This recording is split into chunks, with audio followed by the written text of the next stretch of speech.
اللہ الرحمن الرحیم۔ السلام علیکم ناظرین، کیمپ میں سیلانی میڈیکل سنٹر کی جانب سے آنکھوں کے مفت علاج کے لیے ایک فری کیمپ کا انعقاد کیا گیا۔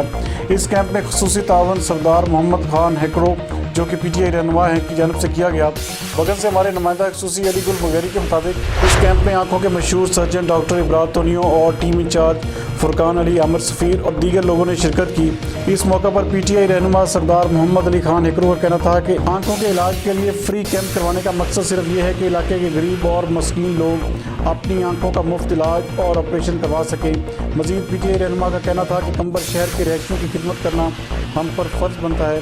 مزید اس حوالے سے دیکھتے ہیں علی گل مغیری کی یہ رپورٹ۔